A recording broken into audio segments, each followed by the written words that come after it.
Aria Wells stood barefoot in the corridor outside the main bedroom of the Browning estate.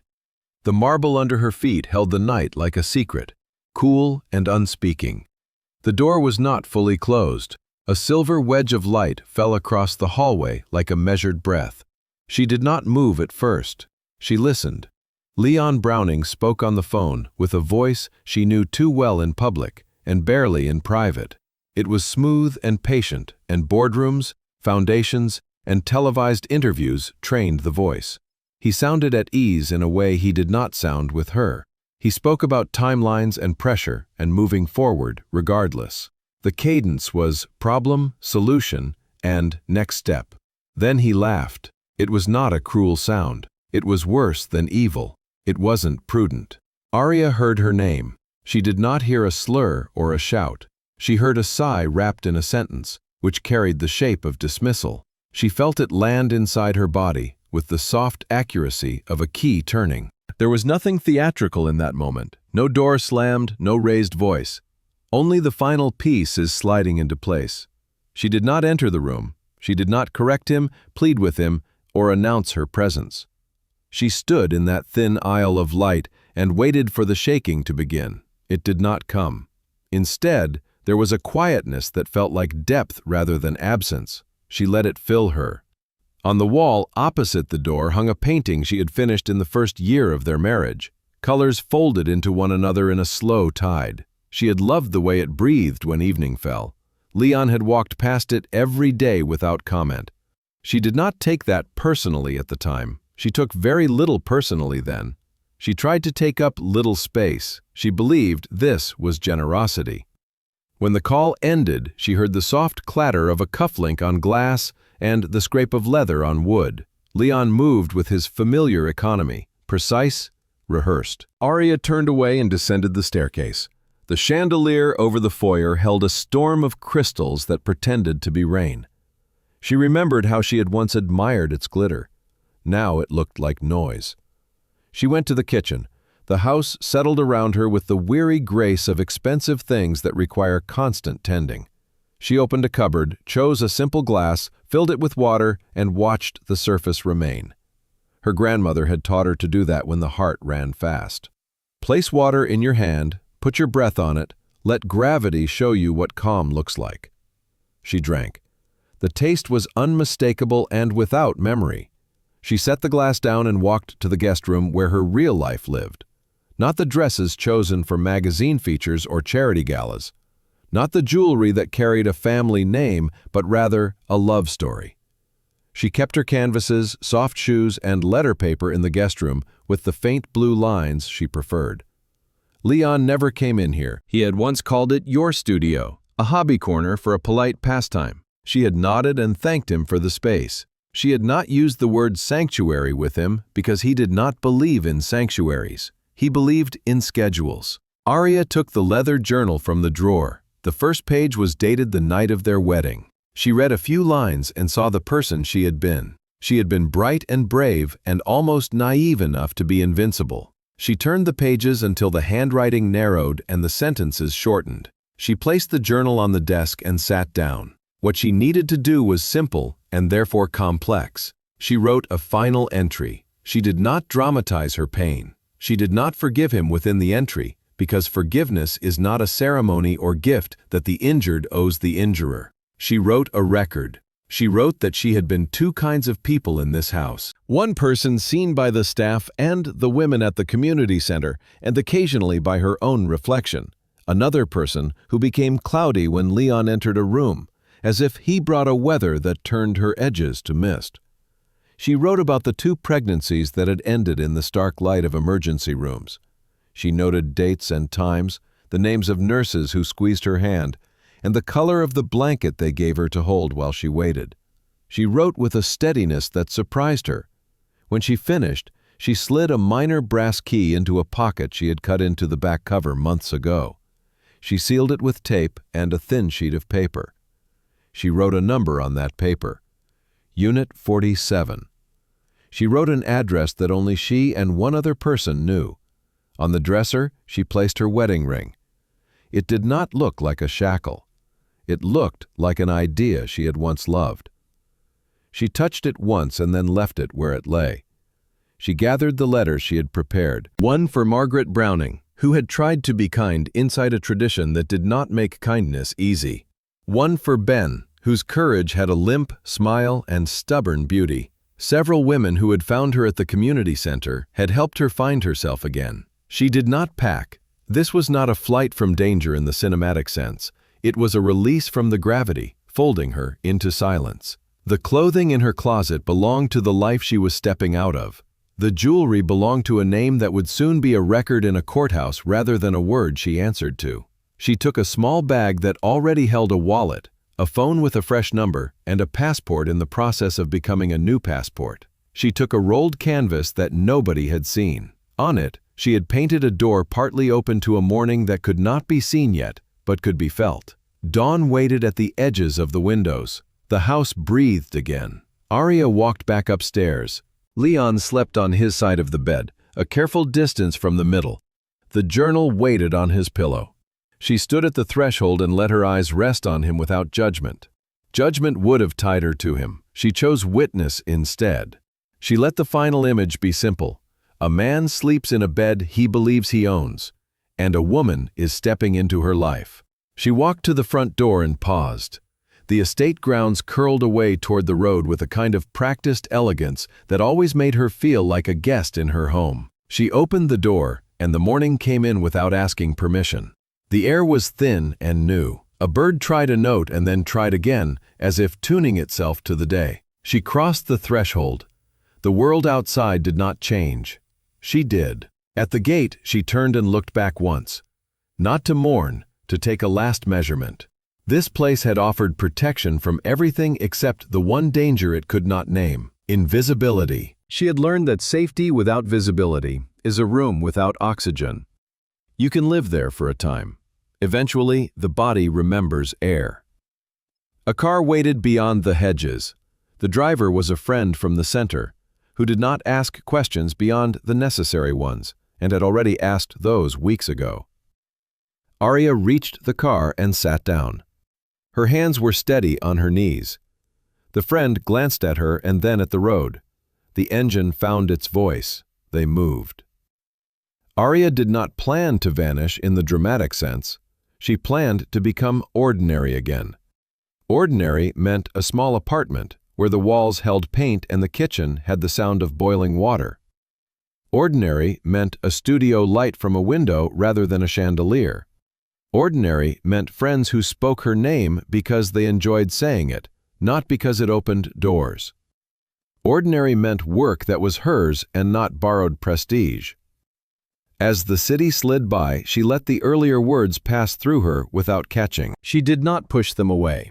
She did not cradle them. She witnessed them and then let them fall behind, smaller and smaller, until they were part of a landscape she no longer lived in. She pressed her palm to the cool window and thought of her grandmother. The voice came back gentle and exact. The day you must become small to remain in a life is when you leave. If you do not go, your life will leave you. The sun broke cleanly over the rooftops. In the new light, the glass towers looked less like monuments and more like instruments, sharp and gleaming and built to measure. She did not belong to them. She belonged to breath and color and the simple weight of a brush in her hand. At a red light, she took out a folded list. It was not long. Bank, storage, station. One call to a clinic. One message to Simone at the organization that helped women step into their own names. Each line was an act, and each act was a rung on a ladder rising out of a deep and patient well.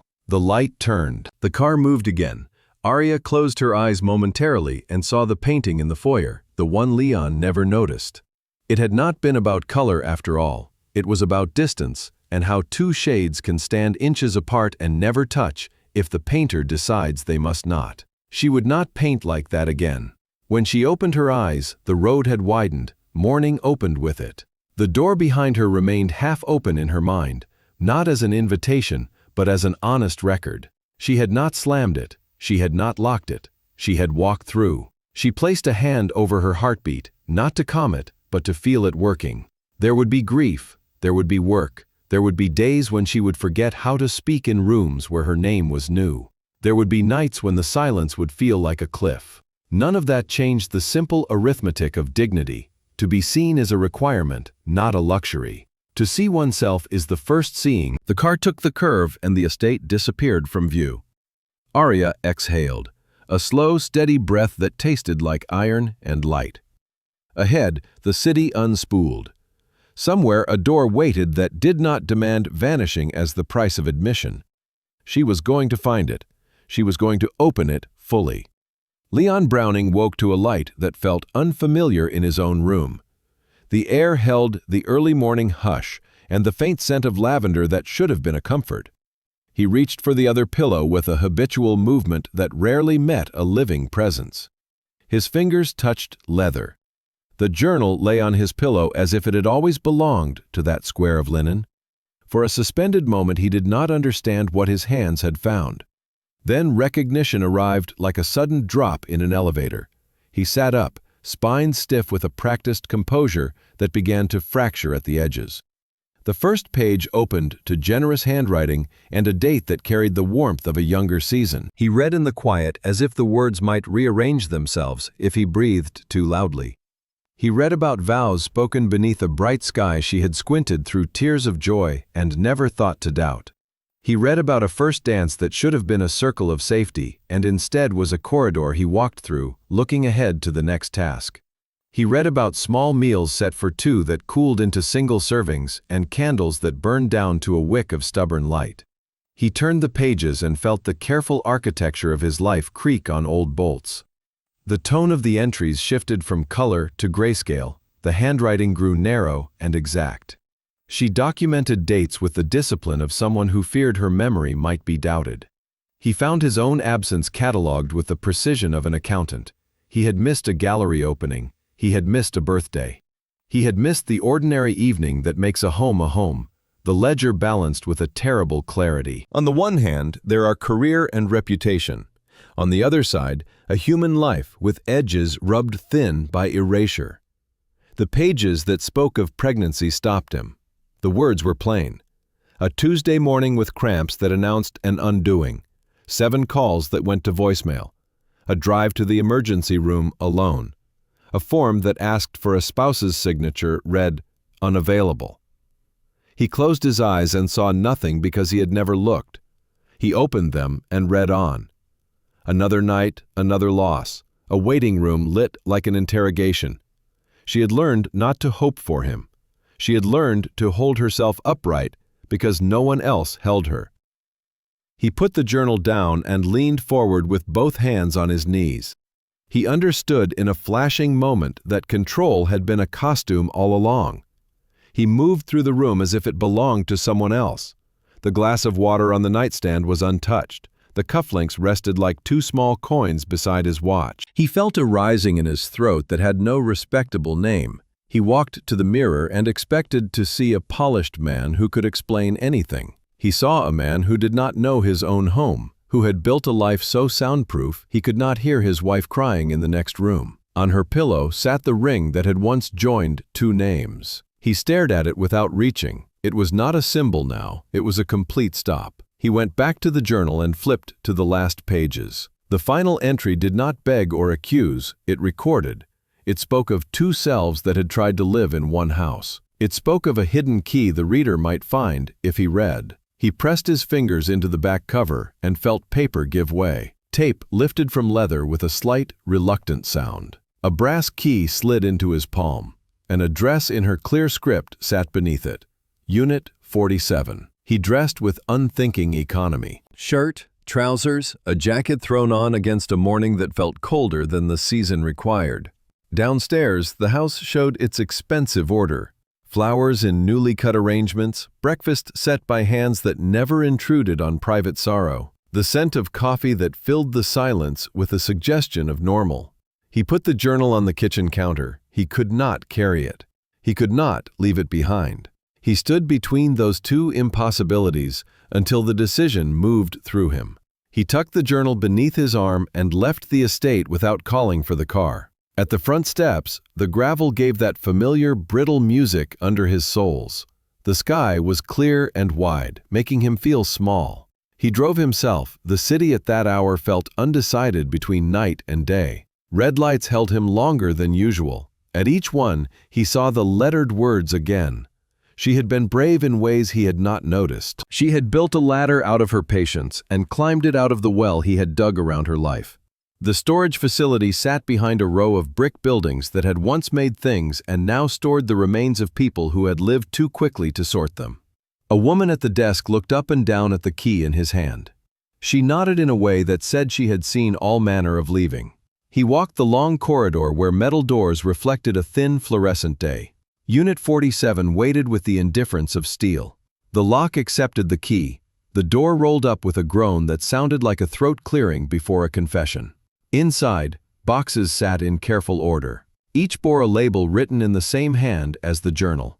Wedding photographs, letters unsent, medical records, studio notes, future room. He stood there and took in the map of a life he had never learned to read.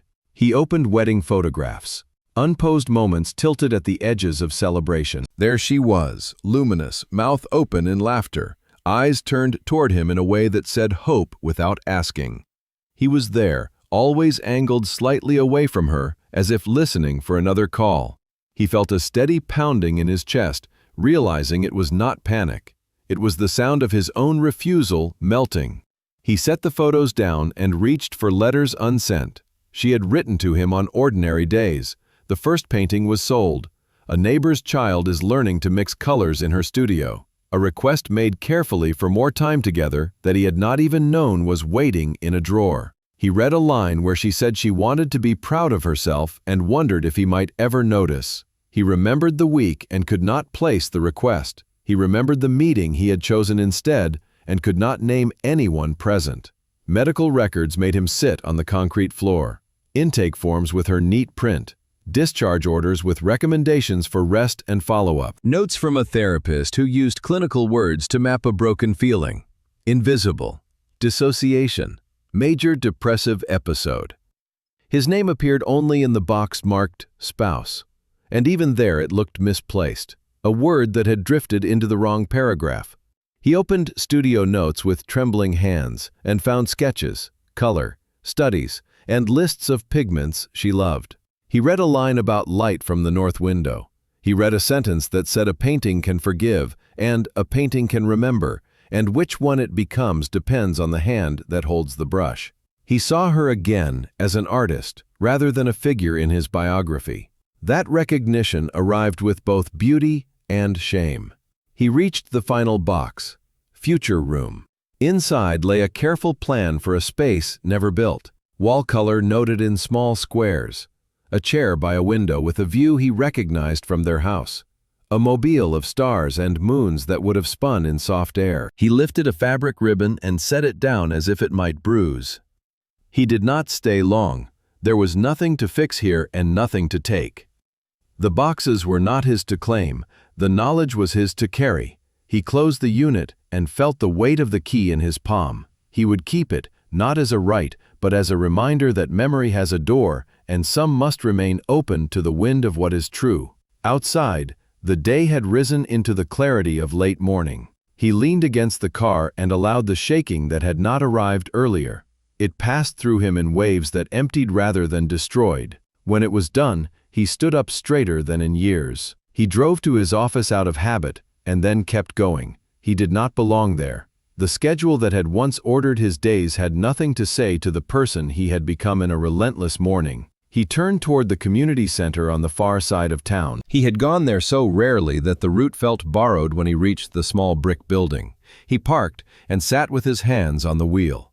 Inside the center, voices rose and fell with the life of ordinary mercy. He stepped in and felt eyes turn. He saw recognition in a few faces and no welcome. This was right. He deserved no ease here. An older woman he remembered as Opal approached with a gaze that held both steadiness and fire. She asked where Aria was. He said he did not know. He said he had found her journal on his pillow.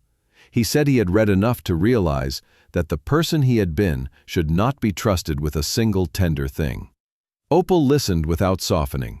She told him Aria had found purpose in these rooms because they saw her when he did not. She told him they would not help him find her, and that the best thing he could do for any of them was leave and become the man who would never again turn a person to mist. He accepted this as instruction rather than punishment. He thanked her for the truth because truth was the only currency he had to spend. Back in the car, he watched the door of the center open and close. He imagined Arya carrying canvases through that doorway, smiling politely, hiding storms behind her eyes, staying late to stack chairs after a class, walking home with paint on her knuckles and a small, brief sense of being real. He rested his forehead on the fabulous ring of the steering wheel and understood what he needed to do first. Not search, not explain, not perform remorse. He needed to learn how to see. He drove to a small clinic on a quiet street and made an appointment with a therapist whose name he found through the center's network. The receptionist asked a simple question about timing. He said the earliest possible. He waited on a bench outside, under a tree that had begun to shed its first leaves. Each one came loose with a tiny sound like an exhale. He watched them fall and thought of a half-open door and a woman stepping through it without breaking anything. He understood that breaking had been his trade. He resolved to learn the craft of repair without expectation of reward. When the appointment time arrived, he stood and went inside. The door closed behind him with a soft click that sounded nothing like an ending. It sounded like the tiniest beginning. 3 days after the morning of the journal and the storage unit and the quiet resolve beneath the clinic door, Leon heard tires on gravel and the dull thud of a car door at the curb. He was in the kitchen, standing where Arya had once left bowls to dry on a rack that had remained empty for too long. The house felt like a museum of good intentions. He set a glass down and went to the foyer. Benjamin stood, framed by the doorway. The late light sharpened the planes of his face, and the cane beneath his hand looked less like a concession and more like a banner of survival. He did not wait to be invited in. He crossed the threshold, and the air moved with him as if rooms remembered what a living presence felt like. Leon tried to speak first. He wanted to say that he had read, learned, and was beginning the work. Benjamin raised a hand and the words fell aside. A tremor in that hand came from old pain and new anger. He asked where she was. The question struck like flint against stone. Leon said he did not know. He said it without ornament or defense. The admission hung in the foyer, honest and empty. Good. Benjamin said that without heat, and yet the word wounded. He moved farther in, and the staff at the far end of the hall retreated from sight in quiet efficiency. Leon closed the door and followed his brother to the sitting room, where the windows faced a lawn that no longer felt like his. They sat, silence stretched taut between them. Benjamin reached into his jacket and brought out his phone. He did not posture, he did not rehearse. He placed the device on the table and tapped until a screen filled with the white walls of a hospital room. A heart monitor ticked softly.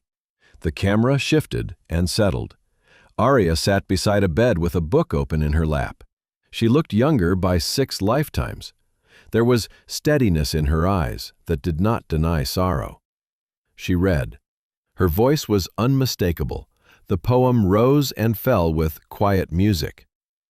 Leon recognized the book only as an object he had once dismissed. He felt the old dismissal like a bruise he had always called skin. The camera tipped enough to show Benjamin in the bed.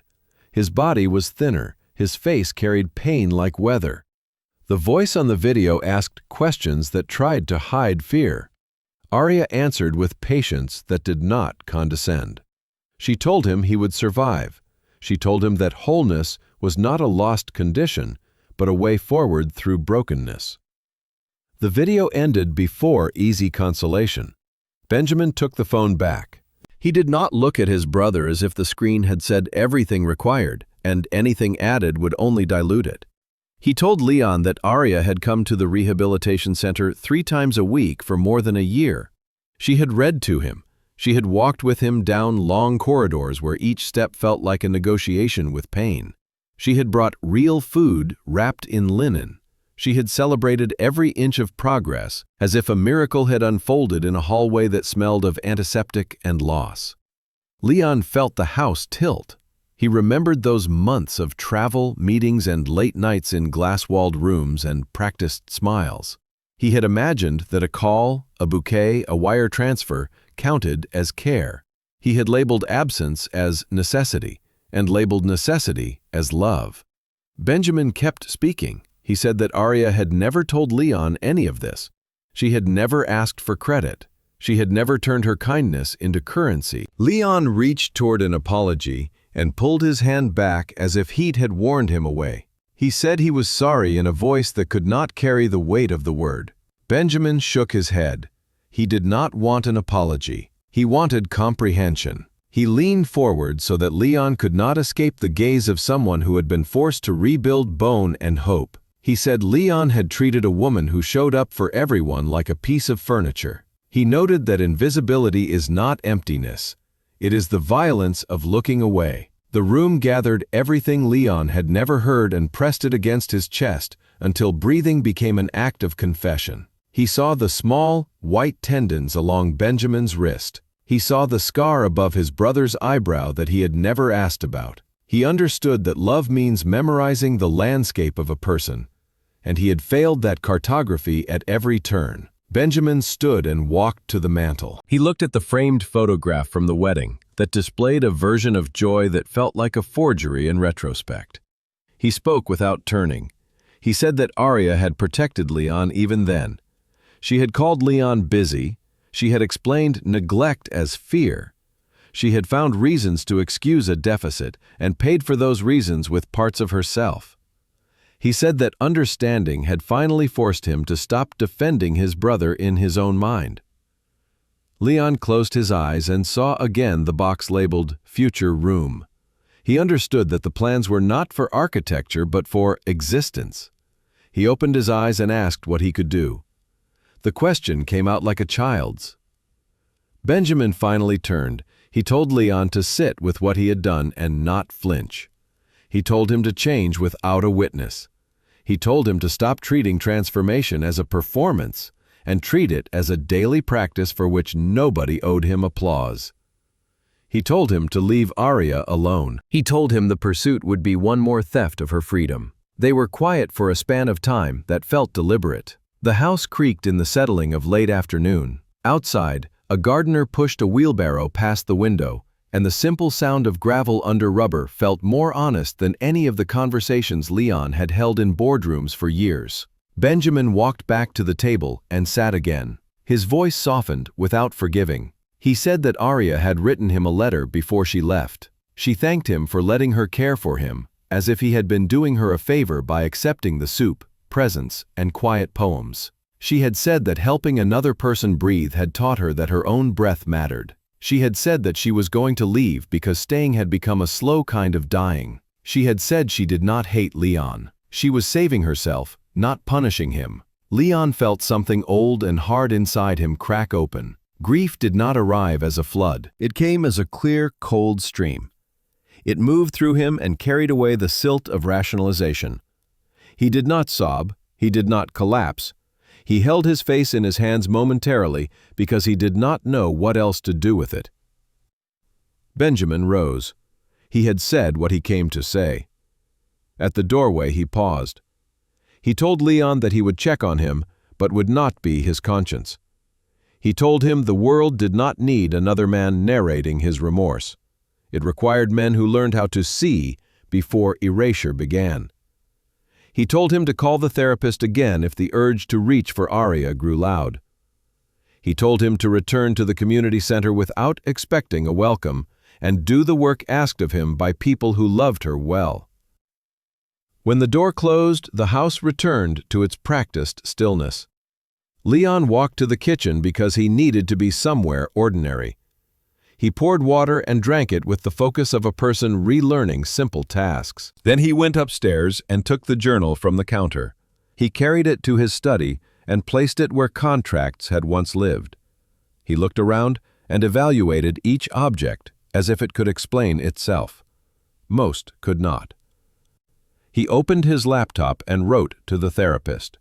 He explained that new information had deepened the wound and the responsibility. He asked for more than a single appointment. He asked for structure.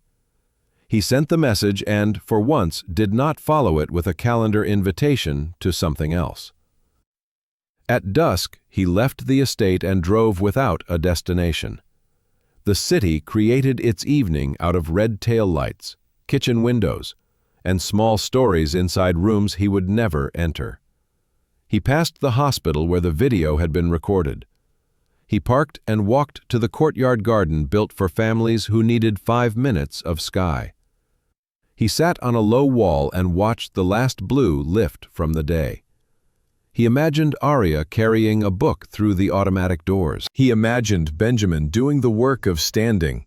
He imagined the quiet walk back to a room with a mechanical heartbeat. He imagined how those acts had been the real marriage inside the failed one. He understood that vows are kept not through ceremony, but through attention. Night rose. He went home. He stood at the threshold of their bedroom and did not cross it. He took a blanket and slept on the floor of his empty study, where a stack of legal pads waited like unlearned instruments. He dreamt without images, a clean sleep of someone who has finally folded his body around the truth. Morning came with pale light and the faint call of a bird in a tree he had never bothered to identify. He sat up and felt a body's reliable ache. He brewed coffee and did not drink it standing. He opened a new notebook and wrote a line across the top of the page. Learn to see. Beneath it, he wrote 3 more lines, less hadruction than vow. Do not chase, do not defend, do the work. Before 9, he was in the church basement where a men's group met on Wednesdays. The folding chairs made a shy circle. A man with graying hair and a calm voice greeted him by name and by history. Leon sat and listened to the sound that filled the room when men gave up the end of a rope and stopped pretending it was a banner. When it was his turn, he spoke without adornment. He said that his brother had shown him a video in which his wife had been the person he had claimed to be. He said he would not waste her courage by making his regret the center of anything. He said he was here to learn to be trustworthy without an audience. The room did not applaud. It did not absolve. It placed his words beside the others and made a small, neat pile of accountability. At the end, the facilitator asked each man to name one action before nightfall. Leon said he would ask the community center which chair needed stacking. He said he would do it and leave. He said he would return the next day and ask again. When he walked back into daylight, the city looked only slightly different. That slight difference felt enormous. He understood that this was an inheritance, not money, not titles, not estates. The inheritance of silence had passed into his hands. He could either keep it and continue the lineage of erasure, or break it and accept the cost. He turned toward the center and began to pay. The key arrived inside an ordinary envelope that bore his mother's neat handwriting without explanation. Leon found it at dusk and slipped beneath the studio door, as if the house had decided to return something it had concealed. The metal was small and unadorned, stamped with a number and the name of a storage facility in a part of the city he had never noticed. There was a second object in the envelope, a narrow strip of leather that had once lined the back cover of the journal. The edge had been sliced carefully, revealing a hidden pocket that could hold a secret for years. He understood then that the journal had kept one last boundary. His mother had respected it until now. He did not call her. Explanations had begun to feel like a currency he could no longer spend. He slipped the key into his pocket with the reflex of someone finally prepared to open a door and went out into the cold that had settled along the streets. The city was a quiet engine of lights and small resolves. He drove toward an industrial corridor where the buildings forgot to pretend they were beautiful. The storage office smelled faintly of cardboard, dust, and a sweet scent like old newsprint. The clerk barely looked up. Keys do not require ceremony. Unit 47 waited down a long hallway where each rolling door hummed softly in the forced heat. Leon held the key, felt its mild chill, and turned it in the lock. The door lifted with the shrug of metal that has known many versions of this moment. The light flickered, then steadied. The space was compact and precise, everything labeled in Arya's hand with the exactness of a cartographer who trusts only maps she draws herself. He stood in the doorway and let the first long breath move through him. He did not step as a raider, he stepped as a witness. Boxes lined the walls in careful ranks: courtship letters, wedding photographs, medical records, personal writings, future dreams, hopes. The words were gentle and devastating at once. He reached for the box nearest his knee and opened the lid. Wedding photographs lay inside like small windows cut into time. Not the curated album that had once lived on a coffee table and served as proof of a story carefully told to guests. These were contact sheets and printed outtakes, the pauses between poses, the unguarded near smiles. Arya was light without performance in them, looking up at him with a tenderness that had expected reciprocity. In photograph after photograph, he was looking elsewhere, at the camera, at the crowd. The waiter is carrying the tray at the door. It was the same absence repeated in 100 frames. Presence without attention. A posture mistaken for love. He closed the box and opened the one labeled letters. These were drafts never sent, pages filled with careful handwriting, sometimes steady, sometimes hurried, as if a feeling had outrun the hand that carried it. She had written about small victories that deserved witnesses. The first painting sold, the compliment from a stranger at a gallery who said her blues felt like weather and not decoration. The plant that finally took root on the kitchen sill. She had written about the quiet ache of waiting for a door to open. She had written about the discipline of not pleading. There were prayers disguised as lists. There were lists disguised as prayers. A single sheet ended mid-sentence, as if the hope at the center of it had extinguished itself halfway across the page. The box marked medical records was clinical and terrible. Forms from an emergency room. Follow-up instructions printed in a font designed to be neutral and kind. Therapy intake questionnaires that asked for a description of the primary concern. In her steady hand, she had written that she felt invisible and untethered. In another, she had written that she was learning to breathe again, in rooms where breath had once felt like theft. There were invoices paid from her personal account, and discharge notes that used the word stable in a way that sounded like the edge of a cliff. Leon carried those pages to the floor and placed them in a line, as if chronology might assemble a meaning he could hold. He pictured the dates against his calendar with a blunt clarity that did not allow him to lie. That week, he had flown twice across time zones for meetings he could not now describe. That night, he had celebrated a deal at a restaurant where the walls glowed and the wine was poured like a promise. That morning, he had jogged along the river and told himself he was healthy. The facts did not accuse him. They did not need to. They existed with a dispassionate truth he had never granted his marriage. He returned the papers to their box and opened the one that read Future Dreams. Inside were sketches that made the breath short. A room measured in pencil lines, a chair by a window, a mobile of stars. A palette of paint swatches labeled with names that made longing sound almost playful. There were notes for a vow renewal. There were lists of places to visit that had never been booked. There were drafts of grant proposals for an art program at the community center that had later materialized without fanfare, because she had learned how to do the work while the house slept. He found notebooks filled with prose and poems that did not plead for understanding.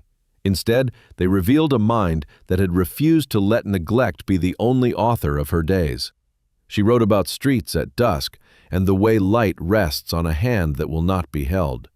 She wrote about women who refuse to leave and women who cannot stay, as well as the thin membrane between the two. She wrote about the discipline of kindness toward oneself when the mirror offers silence. The pages were not accusations. They were declarations that she existed despite everything designed to erase her. At the bottom of the stack, he found the box named Hopes, the lid lifted onto a tender archive of almosts. Ticket stubs folded into halves and thirds. Restaurant confirmations were never used. A counseling business card was pinched at one corner as if it had been held often and then put down. A small photograph taken by a timer shows Arya alone in the kitchen, standing straight, without a smile or a performance of grief. She had written a sentence on the back that made his hands cold. This is what disappearing looks like. Leon sat on the concrete and let the room settle around him. There was no howl left in him. There was only the steadiness of a man who has found the ledger and is ready to read every line aloud. He gathered each box and closed the lids with care, as if closing the eyes of someone who deserves rest. He did not take the boxes with him. They belonged to a history he could not own. He kept the key, not as a token but as a discipline, a reminder that truth lives in rooms we avoid. Outside, the morning had grown into an apparent winter noon. He drove without music. He had stopped asking for a soundtrack to shield him from the air. Back at the apartment, he laid the leather strip on the table and ran a finger along the seam where the pocket had been. He pictured Arya tucking the key there when she still believed he might one day be ready. The mercy of that act humbled him more than any scolding could. In the afternoon, he called Dr. Helena Hayes and described the storage unit in spare sentences. He asked what to do with the knowledge that felt like a weight and a privilege in the same breath. She said that grief turns inward unless it is converted into care. She said that responsibility demands a structure. She said to write an inventory that does not spare itself and then to choose actions that match the clarity of what he has seen. He wrote for hours with a patient hand, not a manifesto, a record. Evening carried him to the community center again. He did not expect to be welcomed. He asked for a task and accepted the smallest one offered. He had bags of rice from a van into a pantry that smelled like cumin and soap. He learned names. He said those names out loud so his mind could not retreat to abstraction. He listened when an elder taught him the rhythm of the room where people wait with dignity for the help they deserve. He left without asking to be seen. At home, he placed the key beside his watch on the dresser and turned off the light. Sleep came slowly. When it did, it was a simple, undecorated sleep. Morning brought a new quiet that did not feel like punishment. He brewed coffee and read over the pages he had written. He added a final line at the bottom of the last page. Use what you broke to build protection for others. He did not know if that line could be true, but he understood this was the only honest direction left. The reckoning was not a single day or a single room. It was a practice. It was lifting a door, reading a book, and could never be set down. It was the patient work of learning to see, and then of learning to be useful with what you finally see. 6 months remade the shape of Leon's days. The mansion belonged to strangers now. The cars were auctioned, and the watches sat in velvet boxes with new names inked on their certificates. He lived in a square apartment with one window that faced a plane tree and a patch of sky. Morning arrived without ceremony. He brewed coffee in a small steel pot and ate toast with unsentimental attention, as if each ordinary act were a lesson he had avoided for too long. Work was different, too. The nonprofit kept legal forms stacked in milk crates and hope folded into manila folders. He learned to explain tenant rights without rushing. He learned to speak gently to parents whose children could not afford a missing fee. He learned to hold silence that belonged to someone else and did not need to be filled with his voice.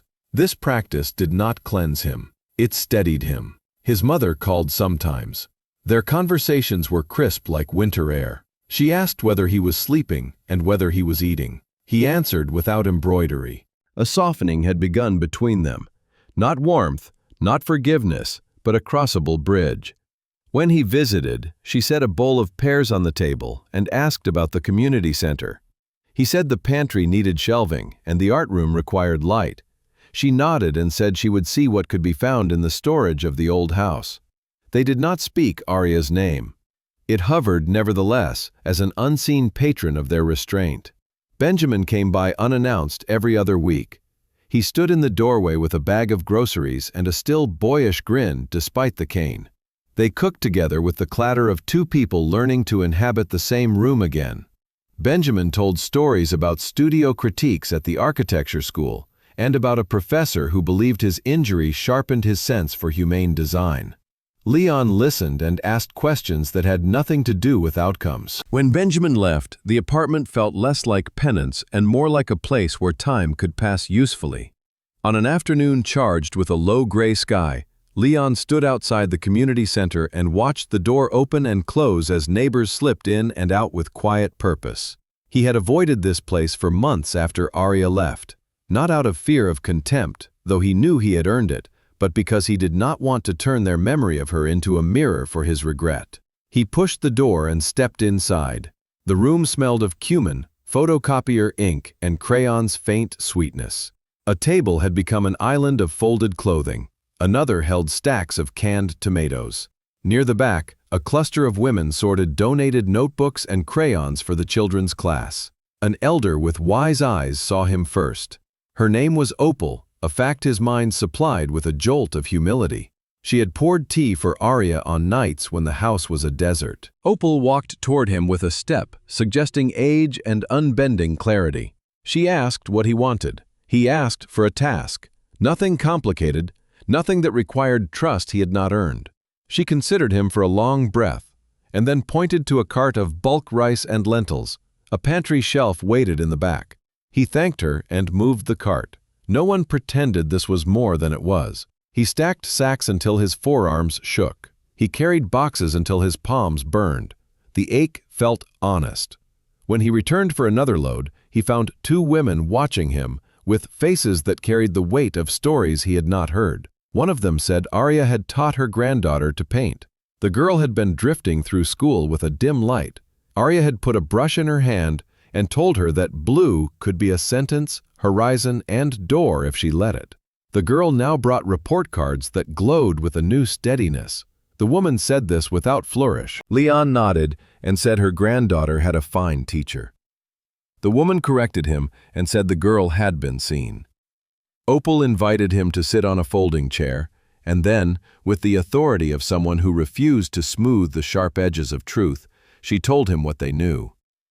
Arya had arrived many evenings with salt on her cheeks and a smile she wore like a polite coat. She had served food, organized forms, taught art, and then sat at Opal's table in the quiet after the room emptied. She had said she felt like a ghost in her own home. She had told invisibility was not silence, but erasure. She had said she was learning to love the outline of herself again. Leon did not defend himself. He did not explain overwork or upbringing. He did not recite the new litany of therapy. He let the words locate him on the map these women had drawn long before he had learned to read it. When they finished, Opal asked him what he intended to do with the life left to him. He answered as plainly as he could. He said he would do small work and keep doing it.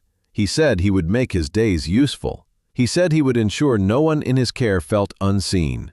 Opal studied him with an expression that was neither approval nor dismissal. She said usefulness is not a promise but a posture. She said to return next week and bring a drill because the shelves could not wait for construction. He thanked her and left without asking for a place in any story but the work. That night, Benjamin knocked and found Leon sanding a scrap board for the pantry project. They ate soup from chipped bowls, and Benjamin finally asked the question that had been waiting behind his polite updates. He wondered how Leon carried the knowledge now that it had grown so heavy and precise. Leon told him about the storage unit, the box of future dreams, and the photograph of Arya in the kitchen that refused to perform. He described the sentence on the back of the picture and how it landed like a bell. This is what disappearing looks like. Benjamin pressed his lips together and nodded, as if he could feel the vibration of that bell through the table. He said their sister by marriage had rescued him during the months when he believed his life had been reduced to a narrow hallway between the bed and the chair. She had made joy a discipline, not an accident. He said Leon did not get to be the beneficiary of that discipline now, but he did get to multiply it. Then he squeezed Leon's shoulder and changed the subject to a class on daylighting. Mercy sometimes arrives disguised as a shift in topic. Days became a rhythm of errands, forms, and the long practice of noticing. Leon learned that an apology is a verb that does not require a recipient. He learned to stand in front of a mirror and say the name Arya in a voice that held gratitude without claim. He learned to carry the storage key in his pocket, not as a talisman, but as a small weight that reminded him to resist drift. One morning, Simone walked into the nonprofit office. She introduced herself as an advocate who coordinated resources for survivors of emotional neglect and coercive control. She said she had heard about the steady work he was doing and that she held a letter he should see. The letter was a copy, not the original, carrying Aria's calm handwriting. It told a brief story of leaving a life that had turned her into fog. It included a donation for women choosing to step into the air that could carry them. Simone said the gift had kept 200 people housed and had paid for therapy that taught them the vocabulary of self-worth. Leon read the letter twice and then again. Simone watched him closely, gauging not his tears but his posture. She saw no pleading. She saw a man reading instructions from someone he had failed and choosing to obey. In the weeks that followed, he kept showing up. He hung shelves, took notes, and sat in the back row of a tenants' rights workshop to learn precisely where a landlord must stop. He met with Dr. Helena Hayes and investigated the patterns that had made absence feel safe. They sifted the old stories until they found the exact joints where choice met habit. He joined a circle of men learning to name the harm they had caused without making themselves the lesson subjects. He spoke little the first month and then, when invited, said the plainest thing he knew. He said that blindness is a practice. He said that sight is a practice too. One evening he stood outside the community center again, this time under a sky as clean as polished glass. From a window he saw a girl at an easel painting the first layer of a night field and setting a small moon on it with a patient hand. The brush moved with certainty, the certainty of someone who has been seen and intends to keep seeing herself. Leon felt the familiar ache of grief and the new ache of gratitude braided together. The cost of blindness had emptied a house and nearly emptied a life. The cost would never be paid in full, but the lesson it purchased would not be wasted again. He went home and wrote a sentence at the top of a clean page. Presence is a craft. Then he wrote the following sentence. Attention is love taught to sit still. He kept writing until the page was complete. The light on the table grew soft, and the city breathed around him like a living thing that offered him one more chance to be useful. Dr. Helena Hayes began the session by asking Leon to describe a recent morning in detail. He spoke about the alarm and the refusal of his hand to delay it, about the grind of coffee and the clean click of the cupboard door, about the small victory of butter melting evenly across toast. She listened without interruption, and then asked him where he had hurried and where he had lingered. He realized he hurried through the only moment that offered scent and warmth, and lingered where nothing could be changed. She nodded as if he had located a quiet hinge and asked him to chart other hinges through the week.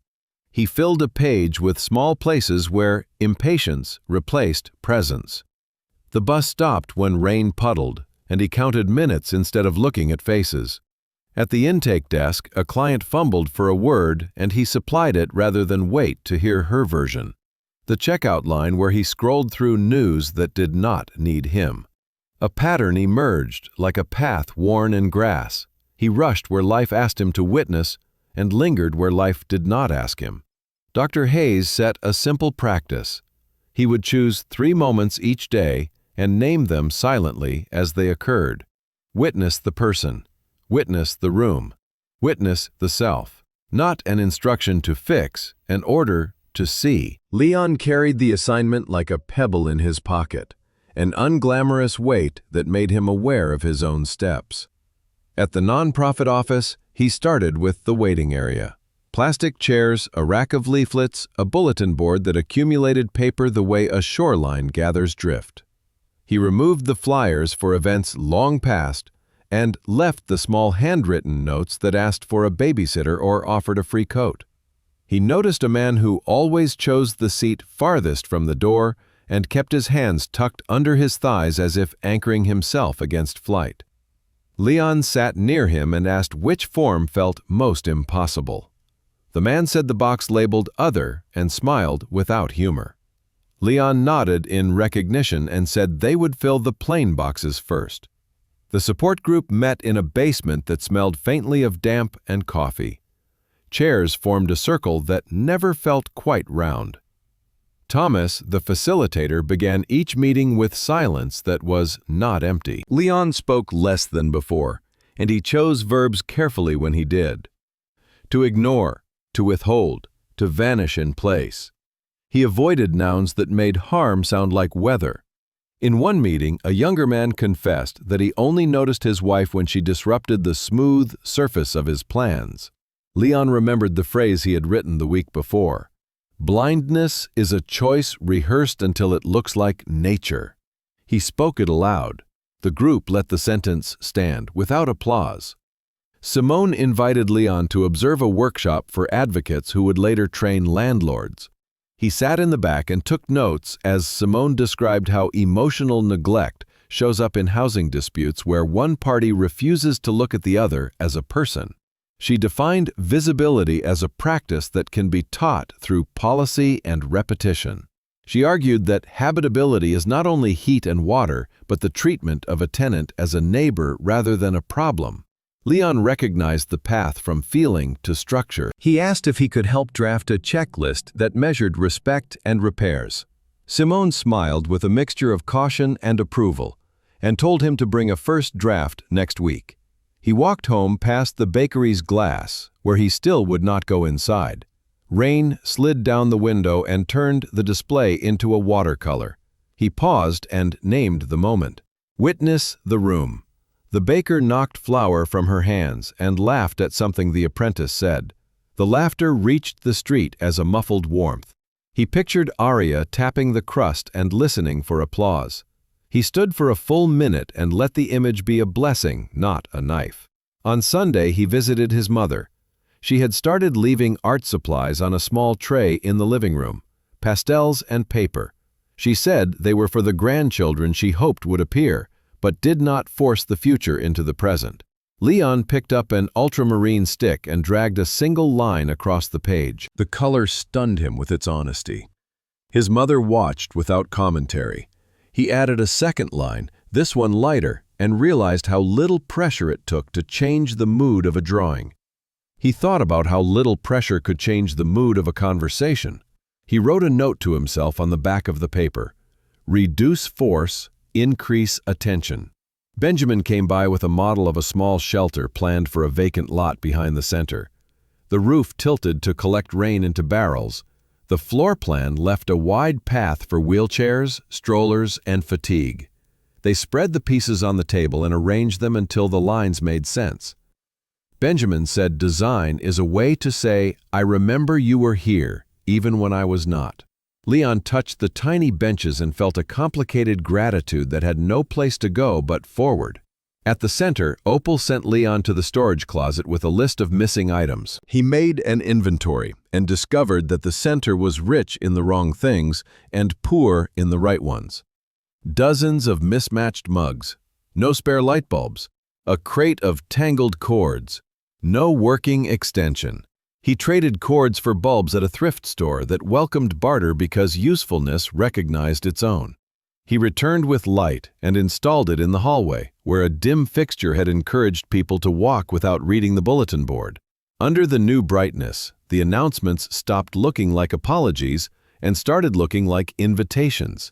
Dr. Hayes introduced the idea of repair without an audience, acts that would exist even if no one saw them. She asked him to bring examples. He spoke about the hallway bulbs, the unmatted edges of the flyers he trimmed, and the patron at the clinic whose shoes were split and who found a gift card tucked into a file folder with no signature. He admitted that part of him craved credit. She said the desire for witness is not a crime, but a compass. Turn it toward the right horizon. Let the work point outward. One afternoon, Simone returned with an envelope. Inside was a photocopy of a letter that Arya had written to accompany her donation. Leon had seen earlier pages, but not this one. She described how silence had become a second skin and how painting had peeled it back. She wrote that leaving required a skill she had not known she possessed. She hoped the money would teach other women the skill sooner. The letter did not mention his name. Leon felt the mercy in that omission. Her story no longer orbited his failure. It generated its own light. He drafted the checklist for the landlord training and titled it Plain Respect. Each item was specific and testable. Return calls within 48 hours. Offer 2 appointment windows for repairs. Place notices at eye level and in clear language. Provide a chair in the office for tenants who cannot stand in line. Ensure every discussion ends with a summary of the following steps and names. Simone read it and said the list seemed simple enough to change behavior.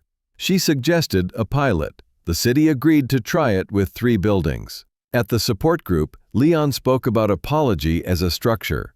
He described the checklist as an apology from systems that had ignored the human scale. A man asked whether this kind of work excused what they had done at home. Leon answered with a steady voice, "It does not excuse, it acknowledges. It does not balance a ledger, it prevents new debt." The circle felt briefly round. Evenings settled into study and small tasks. He learned the city housing code the way a musician learns scales. He replaced the torn rubber tip on Benjamin's spare cane. He repaired a wobbly chair in his apartment and sat in it afterward with a respect he had not felt for any seat he owned, when wealth insulated him from wobble. The plane tree outside his window turned a deeper green and then edged toward gold. He wrote the date in his notebook and added the color beside it, as if seasons were a language he could finally hear. In a late session, Dr. Hayes asked Leon to imagine a conversation with Aria that would never occur.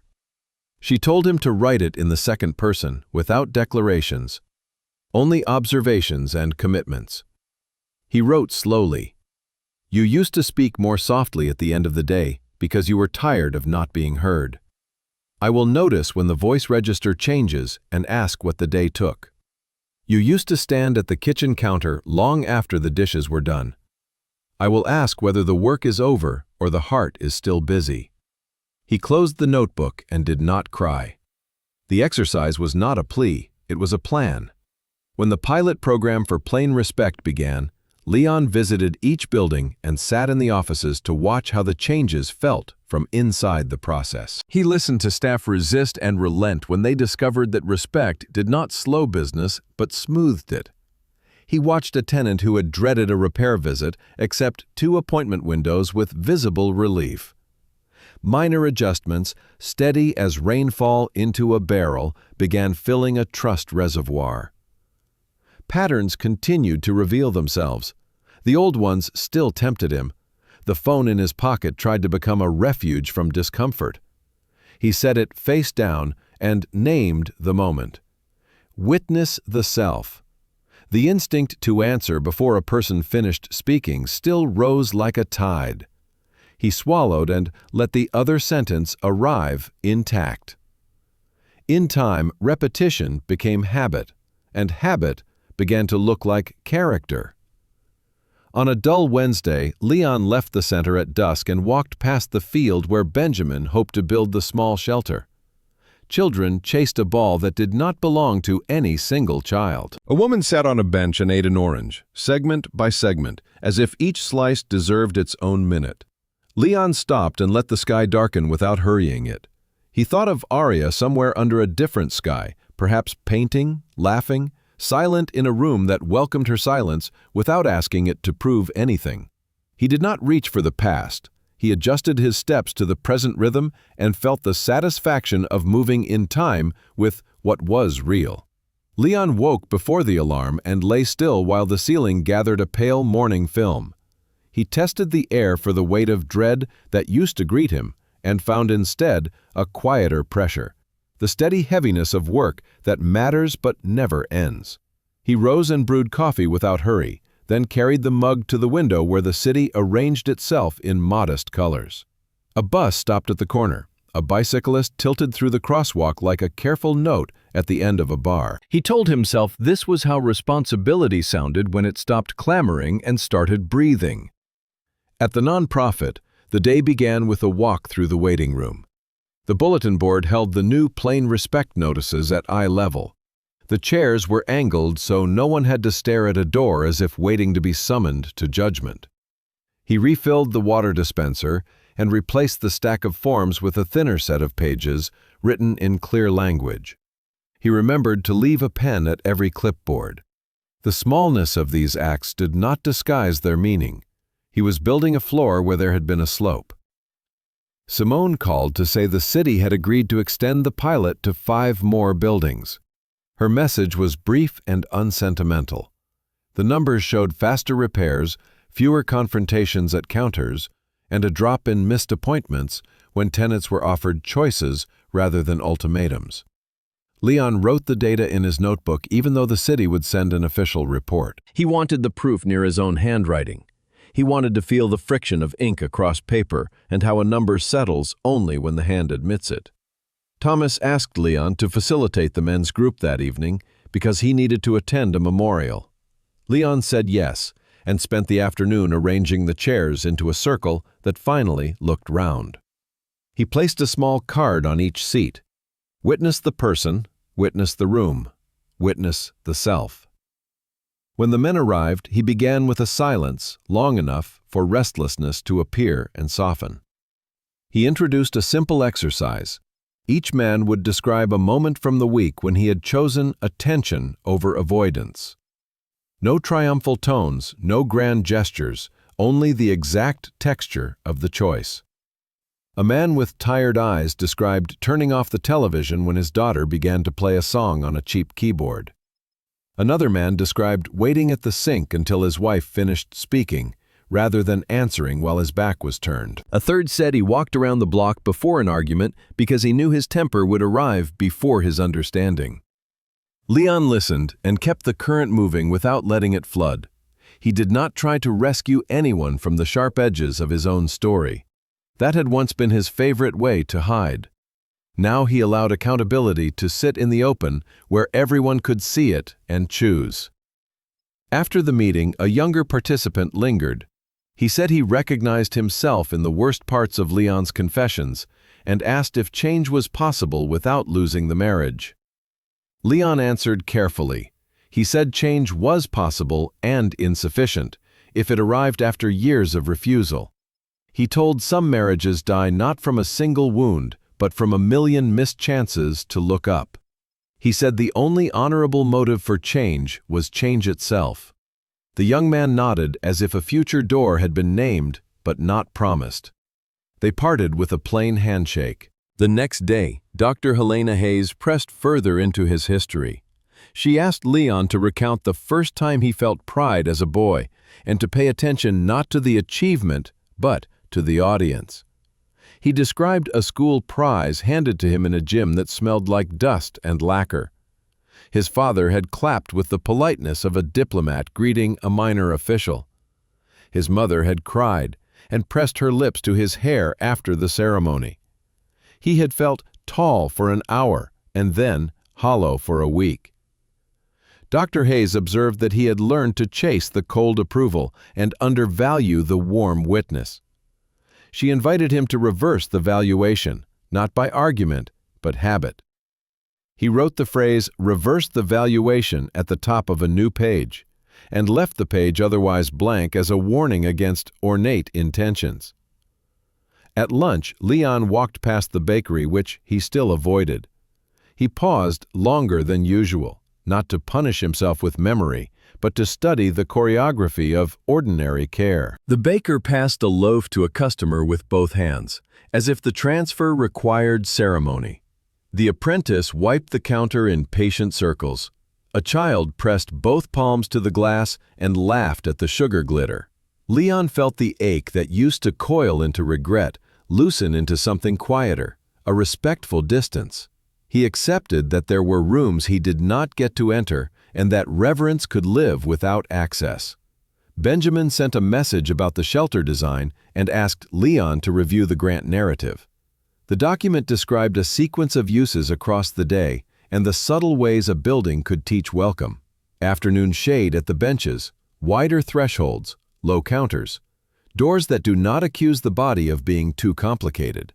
Leon tightened a paragraph and added a sentence about lighting that avoids making people feel on display. He returned the draft with a note about how design can be an apology for past neglect without pretending to erase it. Benjamin wrote back a single word, "Yes," and attached a photograph of the site at dusk. The grass looked like honest cloth, The expansion of the pilot brought new resistance along with validation. A landlord association sent a letter accusing the nonprofit of trying to regulate feelings. Leon answered with patience. He wrote that plain respect did not police emotion, it measured behavior. The checklist demanded responses within defined windows and notices in clear language. It offered chairs to those who could not stand and choices to those who had none. He concluded that consistent courtesy reduces conflict as reliably as oil reduces friction in a machine. The association did not reply, but 2 building managers called privately to request the training materials. On Friday, Opal invited Leon to a small celebration at the community center. One of the girls from Aria's old art class had won a scholarship. The room pulsed with pride that was not loud, but was everywhere at once. The girl stood beside a painting of a long road bordered by crooked telephone poles. The road led toward a horizon that glowed without showing the sun. She said the painting began as a study of vanishing points and became a map of survival. Leon applauded and stepped back. He felt the old impulse to imagine Aria in the room and let it pass without turning it into pain. The girl's work did not require his private ghost to shine. That night, alone in his apartment, Leon opened the box where he kept his notebook, a small bag of tools, and the spare key to the storage unit he no longer used. He spread the items on the table like a card trick that revealed no trick. He wrote a page titled Costs and another titled Uses. Under Costs, he listed the losses that could not be recovered. Years of life are diminished. The children who did not arrive. The door that would never open to a shared room. Under Uses, he listed the ways the damage could shapeshift into service. Workshops that prevented repetition. Policies that bent toward dignity. Rooms arranged to stay without saying it aloud. He understood that the 2 lists would never balance, and he did not try to pretend. Simone asked Leon to review a training segment for hotline volunteers the following week. The module focused on recognizing the early signals of erasure in a caller's story. Leon suggested adding examples that avoided melodrama. He proposed sentences a partner might say that sound reasonable and still shrink a life. You are making this a bigger deal than it is. I am tired when I get home, so save heavy topics for weekends that never arrive. I cannot read your mind, so say it better. He explained that such lines do not bruise the skin and often escape the caller's suspicion. Simone updated the material and credited the revision only to staff, which felt exactly right. A small article about the pilot appeared in a local paper. The photo caught Leon on the edge of a frame, adjusting a notice on a lobby wall. He looked older than he felt and exactly as responsible as he hoped. He clipped the piece, not for display, but for the same folder where he kept the letters from workshops. He did not confuse attention with absolution. He treated the article like a receipt that proved the work had happened in a particular time and place. On a Sunday morning, Leon took the bus to the river and walked the path until the city thinned and the water widened. He sat on a low wall and practiced the quiet his life now required. He thought about the word awakening and decided it was too dramatic for his slow labor. He preferred the word maintenance, no less holy for being practical. He would maintain the self that could see. He would keep the rooms that welcomed. He would support the structures that taught people to be kinder than they felt. He stood, stretched, and said aloud, though no one was near enough to hear, that this would be enough. As he returned along the path, a child lost hold of a ball and it rolled toward the water. Leon jogged and trapped it with his foot before it could slip over the edge. He passed it back to the small outstretched hands and continued without turning the moment into a story about himself. The city resumed its steady murmur. The sky wore a color that did not need a name to be honored. He walked home with the measured stride of someone finally choosing a rhythm he can keep. A year had folded over the city since Leon watched the last of his old life recede like tidewater from stone. He lived lightly now, with a closet that held what he wore and a kitchen that knew how to make simple food taste like care. Mornings began with quiet exercises that steadied the breath and stretched the stubborn grief out of his limbs. He had learned to greet regret without letting it decide the schedule. At the nonprofit, The walls carried new maps. Colored pins tracked the Plain Respect expansion across districts where hallways were once only corridors of impatience. The pins were not trophies. They were reminders of places where a clerk had learned to meet a tenant at eye level and use a name without turning it into ownership. Leon arrived early and adjusted a checklist until the lines read like instructions to a kind machine.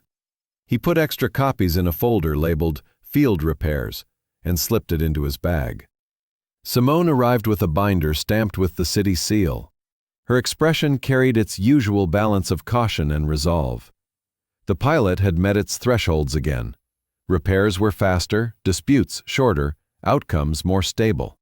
She placed a thin envelope on his desk and said it belonged with his records. Inside lay a copy of a letter written in a hand Leon recognized from labels on old boxes and notes beside sketches. Arya had donated months before she vanished from their shared map. The letter described a resolve to fund exits for women who needed to leave before invisibility finished its work.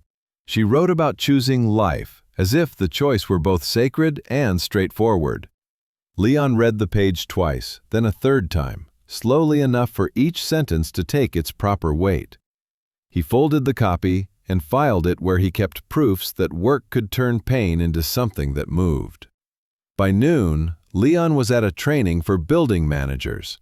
The room was a plain classroom in a community college with fluorescent lights that apologized without knowing how. He spoke about the difference between expedience and dignity. He kept the tone practical.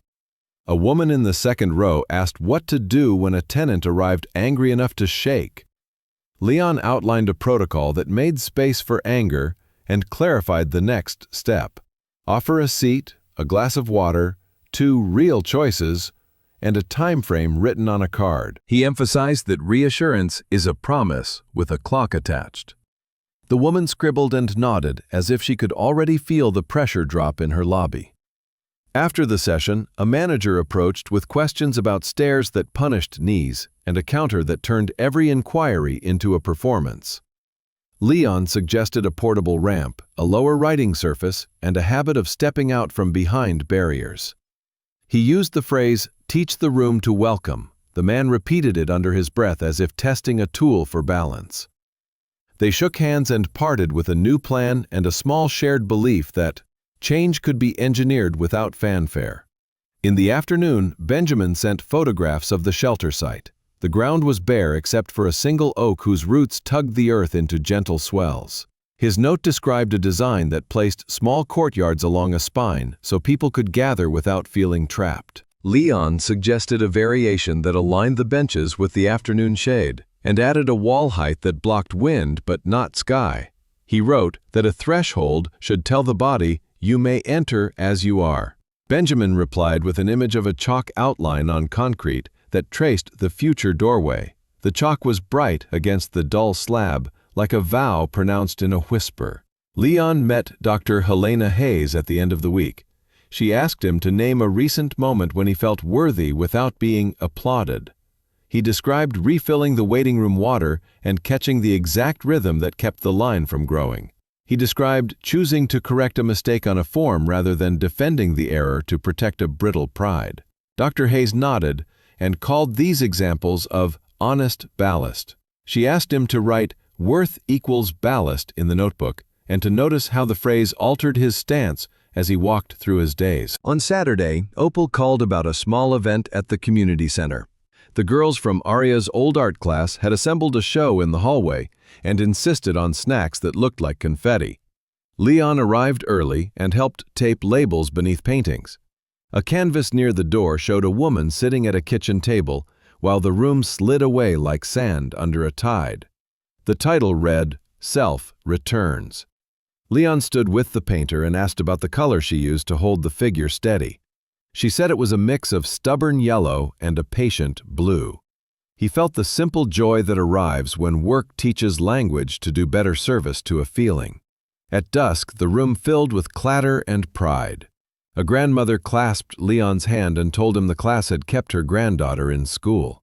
Leon said the credit belonged to the girl and Opal's relentless hospitality. He stayed near the back and let the joy rise without borrowing it for his own account. When he left, the air carried the smell of paint and sugar into the street like a gentle banner. The following week brought a new task. Simone asked Leon to help revise a volunteer training module that taught people to hear early signs of erasure in callers' stories. Leon rewrote sample dialogues so they sounded like ordinary days. He removed melodrama and left harmless sentences until they were placed side by side. Save big talks for weekends that never become. I forgot because work was heavy, so I decided not to remember because your need did not weigh enough. He added a section on responding without turning advice into a command. Ask what safety looks like this week. Ask who can be in the room when the hard talk happens. Ask where the proof of worth already lives. Simone reviewed the edits and said the module now felt like a door that opened slowly into light. A local paper published a small profile on Plain Respect and illustrated the story with a photograph of a lobby where a child drew on a clipboard while a parent filled out a form. The image was ordinary in a way that felt like triumph. Leon clipped the article and placed it in the same folder that held Aria's letter. He did not confuse being noticed with being absolved. He kept the clipping as a receipt for work performed and a reminder to keep at it. One evening, Leon cooked a stew that tasted like a memory without turning into it. He ate at the small table by the window and wrote about economies of worth in his notebook. He observed that many systems run on scarcity and make people audition for permission to exist. He wrote about the stubborn arithmetic of care, where a short apology on time solves more than an eloquent speech delivered late. He listed 5 measures that keep worth visible in a room. Names used carefully. Chairs arranged to say stay. Clocks that belong to both sides. Instructions that assume capability. Exits that are easy to find. Near midnight, Benjamin called. He had received a letter from Aria with no return address. She wrote that she was painting again and had learned to take up space without apology. She had work on a small gallery wall and friends who listened without waiting for their turn to speak. Benjamin read a passage aloud that said, happiness had stopped feeling like a betrayal of survival and started feeling like survival fulfilled. Leon listened with a quiet heart. He asked no questions about where and with whom. He thanked Benjamin for the news and stood at the window until the city calmed. Days gathered like shells along a shore. Leon kept doing the work. He met with men who wanted to change before their homes grew quiet around them. He taught building staff to accept that courtesy is a practice, not a personality. He read law updates so his advice would not turn stale. He met his mother on Wednesdays for soup and conversation that no longer flinched away from history. She asked once how he imagined worth now. He said it was not a medal or a mirror. The weight kept a vessel upright when the wind leaned hard on the sail. The foundation for the shelter cleared its last permit. The groundbreaking was small and exacting. No speeches, only a circle of workers tracing chalk lines over compacted earth, while the oak watched like an old witness. Leon held the tape measure and called out distances. Benjamin checked angles. Simone photographed the first shovel mark because of the record-keeping honors effort.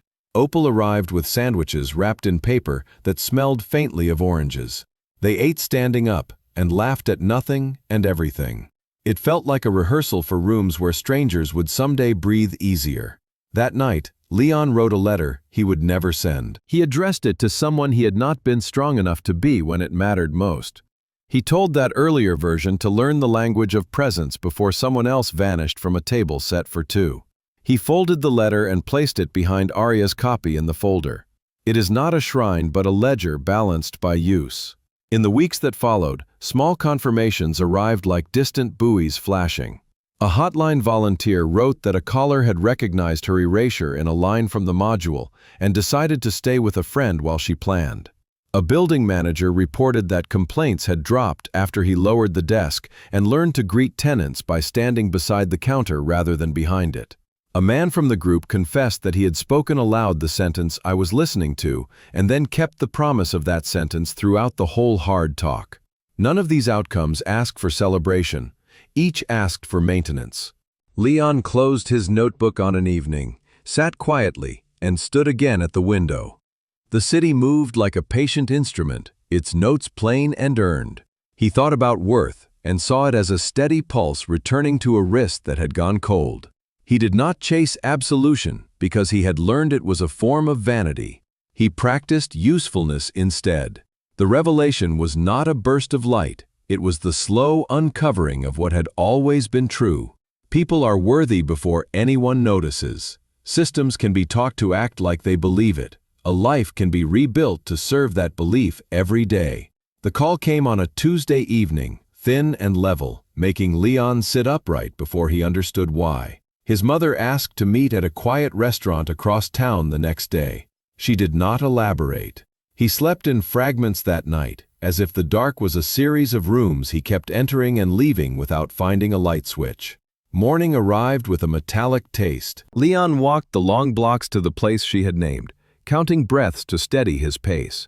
The restaurant was nearly empty at that hour, its tables dressed in linen that made the room look cleaner than it felt. His mother was already seated, her posture composed, her eyes carrying the fatigue of someone who had stood too long at a window waiting for the weather to decide itself. She slid a thick envelope across the table. She told him that it contained truths he had postponed for too long.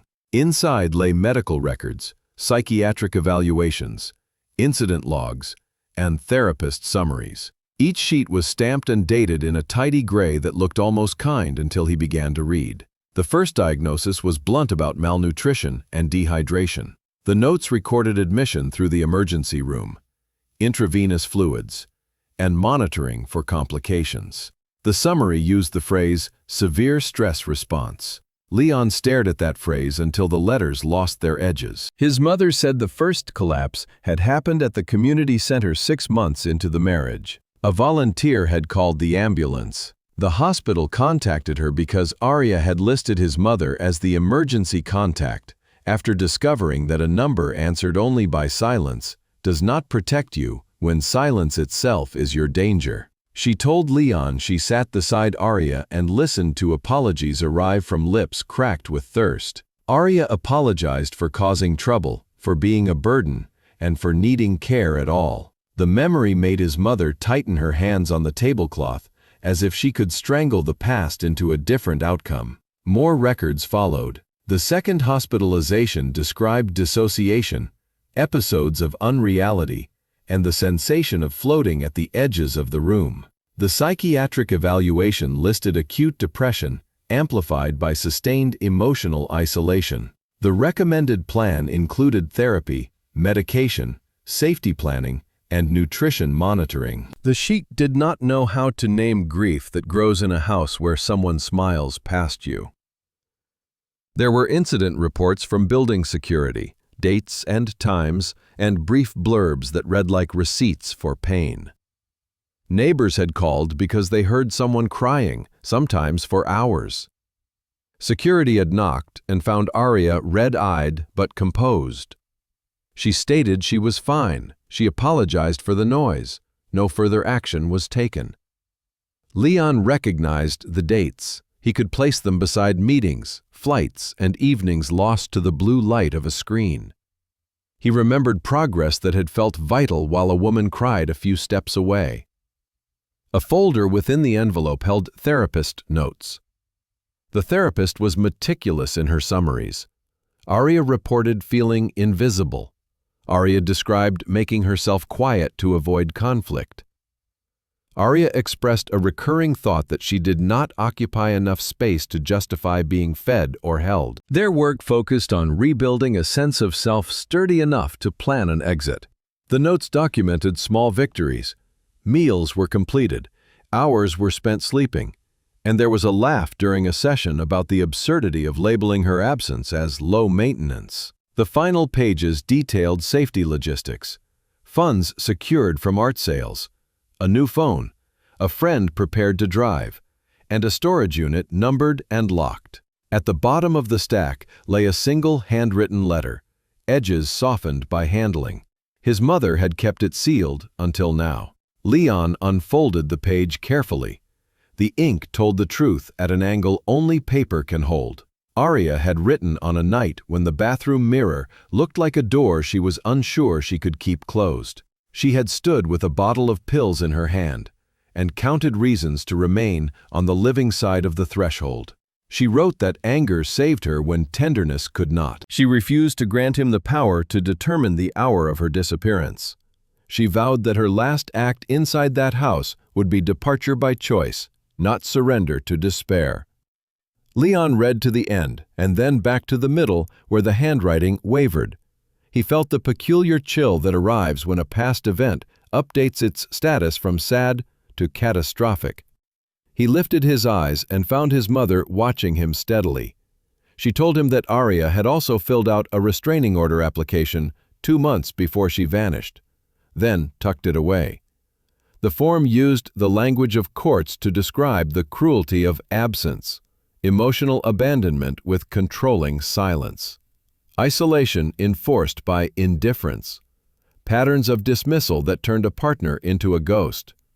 She did not file it because she feared a litigation tone rather than harm.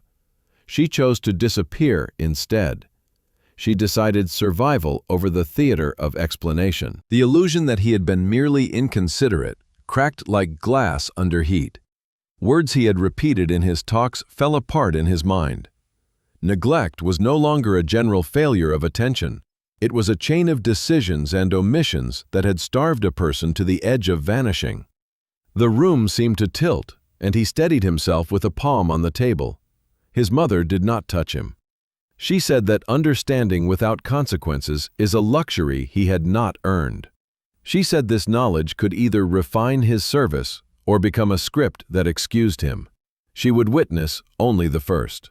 He walked after they parted. He carried the envelope because leaving it behind felt like trying to return a debt to the wrong address.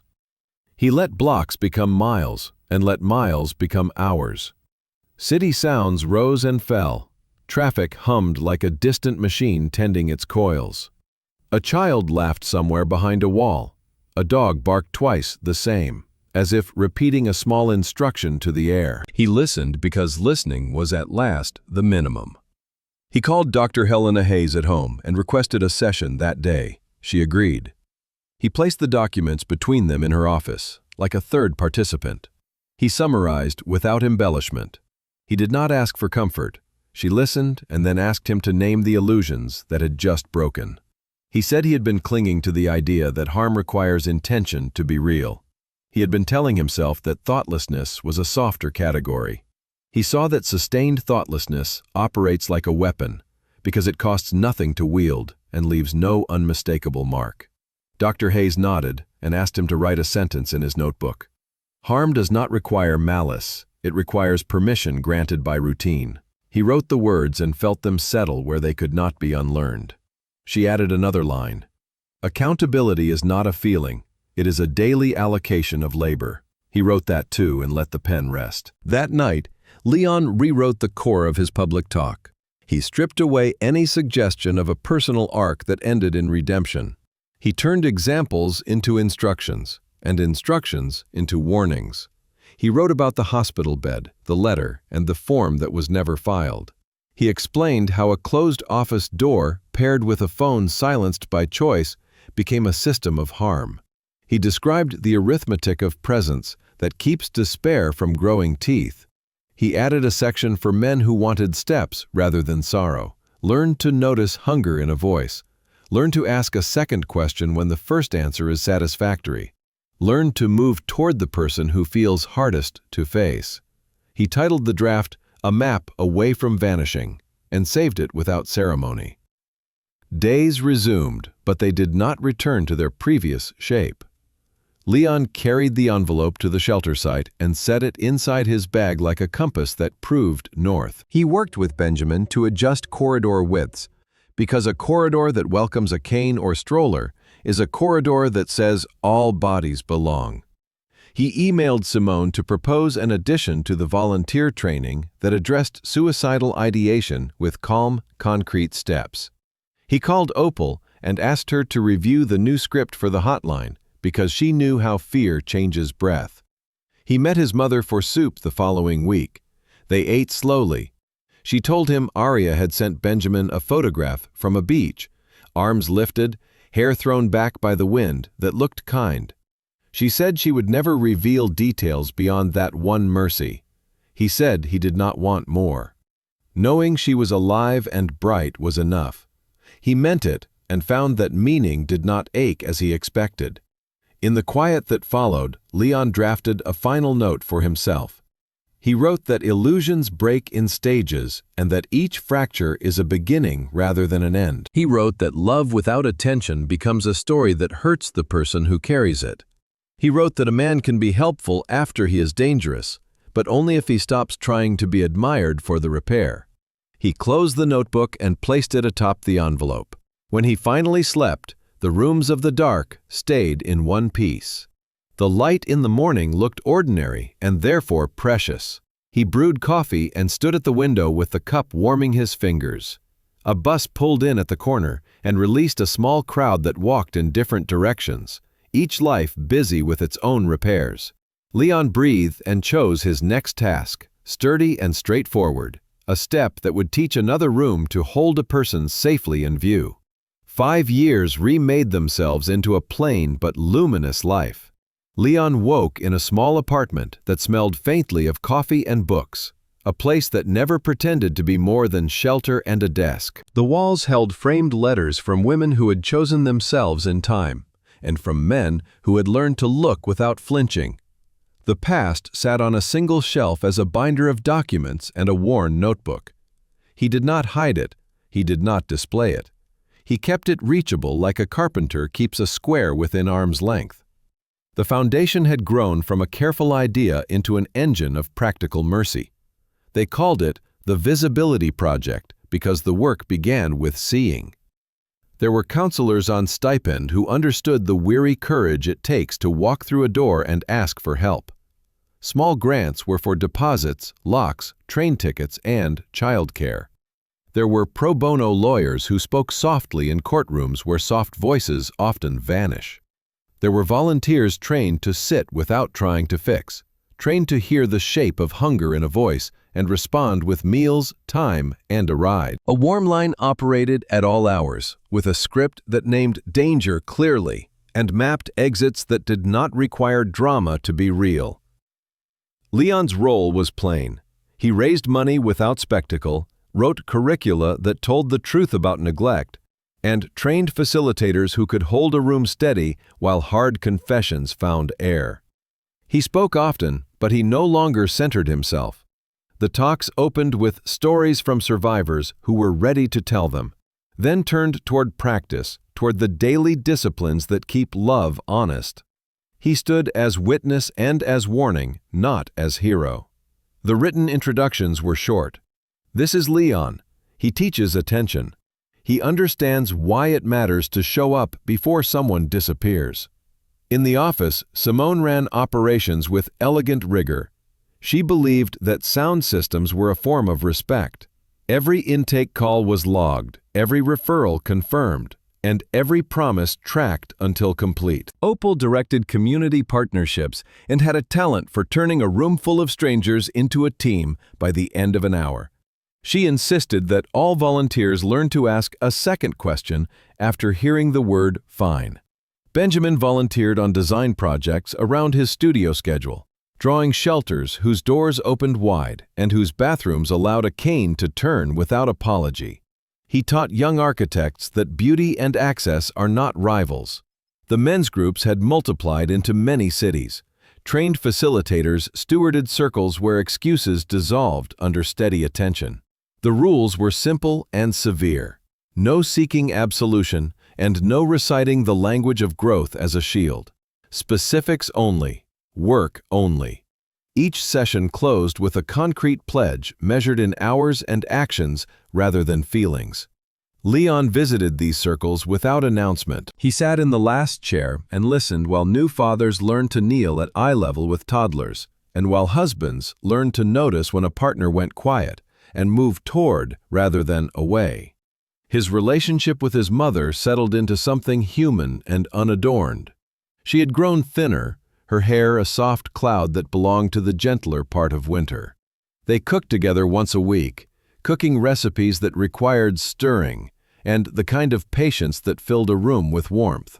Sometimes she told him that she was proud of what he did. Sometimes she did not say it, and he did not need her to. They had learned to sit through silence without fear. On her kitchen windowsill grew herbs that she watered with exact care. It pleased her to watch small leaves reach for light and grow stronger where they were. Benjamin had married a woman whose laugh sounded like relief. Their apartment was full of sketches and plants and the kind of clutter that belongs to busy building people. Benjamin placed her in Leon's arms when their daughter was born, saying that her name meant light carried forward. Leon studied the tiny face, the strong and stubborn breath, and understood that the past can be paid forward only through the living labor of better care. He promised himself that he would always be the uncle who shows up early, learns the names of favorite books, texts after-school performances, and holds the stroller on uneven sidewalks to smooth the ride. The Visibility Project hosted an annual gathering in a community hall that looked like a heart with doors. It was not a gala. There were no centerpieces shaped like problems. There were rows of chairs, a good sound system, steady coffee, and a table of food cooked by a circle of elders who knew how to feed sorrow into strength. Survivors spoke if they wished. Counselors offered workshops on safety planning, financial literacy, and the legal steps that make new names hold. Men from the group staffed a quiet room where visitors could cry without instruction.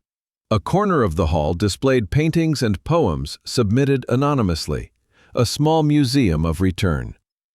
That year, Leon arrived early and helped roll out extension cords. He liked the work of making a room ready. The stage was a platform of simple planks. On the back wall hung a banner hand-painted by teenagers who had taken Opal's class on public art. The letters were not perfectly aligned. The imperfection made the sentence more true. You deserve to be seen. During the morning session, a survivor named Maya spoke. She told the story of leaving before the mirror stopped recognizing her. She described the day a volunteer held a clipboard, listened longer than was polite, and then gave her a list of tasks that turned survival into steps. She did not dramatize, she did not minimize. When she finished, the room rose in a slow and quiet standing. Leon stood too, hands at his sides, heart steady. He thought of Aria in the photograph Benjamin had once described, arms lifted toward a clean horizon. He did not need more than that image. Enough is a practice.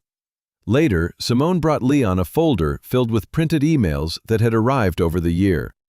The letters were from women who had used the project to jump across narrow ledges of fear, and from men who had sat in circles until their reflex to defend finally softened into a readiness to repair.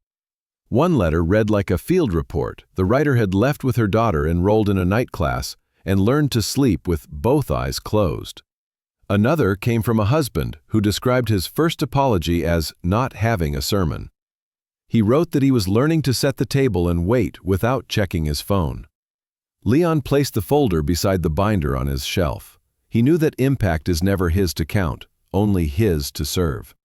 In the early afternoon, Dr. Hayes arrived with a walking stick and her warm, uncompromising gaze. She had retired, but the room parted for her the way a field opens for weather. She took the stage only long enough to speak 10 sentences about attention as a discipline. She said growth is not an arc that lifts you above your past, but a circle that keeps you near the work. When she stepped down, Leon hugged her and felt the old steadiness pass through his ribs like a hand smoothing linen. At dusk, the hall dimmed to a soft gold. A minor quartet played music that sounded like a promise kept. People clustered in gentle groups, like birds collect on a wire before turning toward the same tree at once. Benjamin found Leon near the back door and handed him a note. It was short and calm. Aria had written to say she knew about the foundation and its name. She said the name honored the work and did not tether her to it. She wished the team courage that did not depend on praise. She was engaged in planning a ceremony beside the water. She would not be sending an invitation, and she trusted they understood. Leon read the note twice. He felt gratitude move through him like clear water. He placed the paper in his pocket like a leaf you keep between pages to remember the season without trying to own it. That night, his talk was 15 minutes and no longer. He told the room that legacy is not a trophy, headline, or story that circles back for applause. Legacy is repeated attention when nobody is watching. It is the habit of putting chairs in a circle and showing up on time. It is learning the difference between an apology and a request. It is writing a check that does not require your name on a wall. Baby monitors are installed in shelter rooms, letting tired mothers sleep without fear. Phone trees reach the right person at 1 in the morning. It is training teenage boys to practice curiosity instead of conquest. He closed by saying that the work is not to become admirable. The work is to become reliable. When the hall emptied, Leon stayed behind to stack chairs. He ran the vacuum, found a dropped earring, and set it on the stage in case its owner returned. Simone teased him for refusing to delegate, then thanked him for refusing to drift. Opal locked the side doors and hummed a hymn that the room seemed to remember.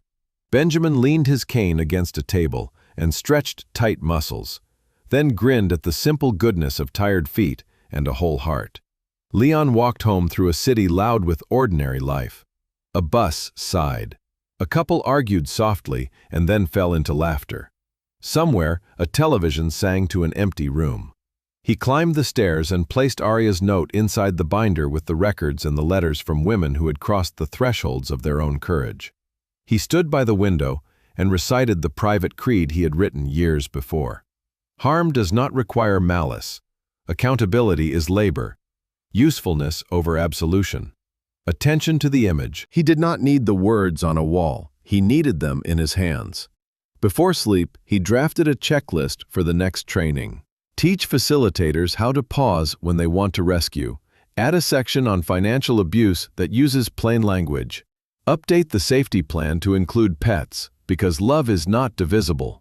Order more nightlights for the shelter hallways. Call the landlord who offered reduced rent and confirm the paperwork.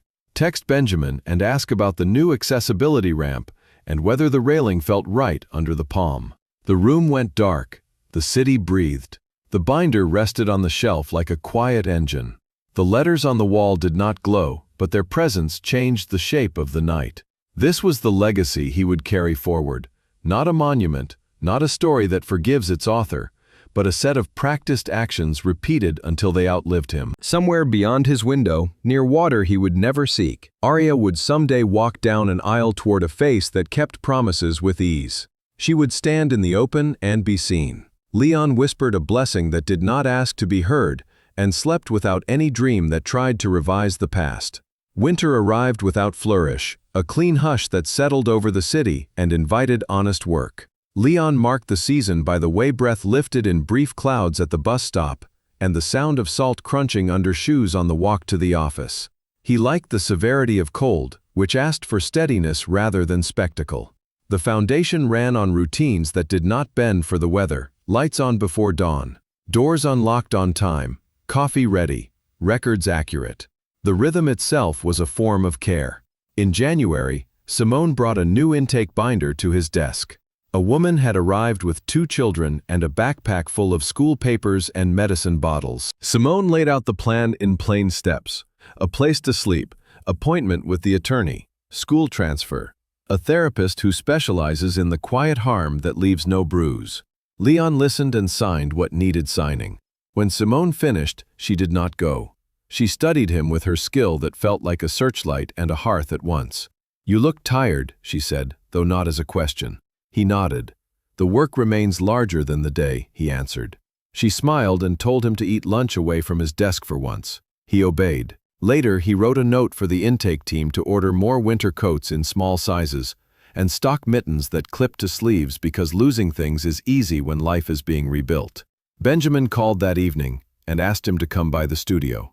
The new accessibility ramp had been installed, and the team wanted to test the angle. Leon walked through the thin blue of early night and found Benjamin leaning over a model with a pencil tucked behind his ear. They tried the ramp, measured the curve of the handrail with cold palms, and argued for 5 minutes about a landing that felt too narrow. They widened it on paper and then widened it in wood. The fix was simple, and the relief was immediate.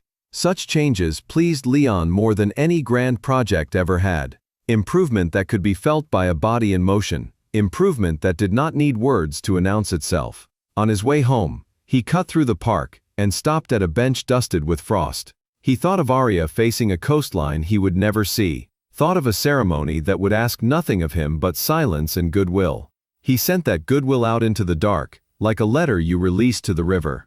It was not a prayer for return. It was a wish for her mornings to be leisurely and her evenings to be kind. February brought a training for new facilitators. The room was full of men who had decided to sit and learn before they broke anything else. Leon began with the posture of attention, the physical act of leaning forward and letting another life take up space in your mind. He spoke about the difference between remorse that demands comfort and remorse that offers labor. He told them that language becomes a trap when it moves faster than change. The men wrote notes, erased the notes, and then wrote fewer words with more weight. In the afternoon, they practiced listening to a recording and pausing when their instinct was to defend the speaker or themselves. By evening, the room had learned to breathe in the same tempo.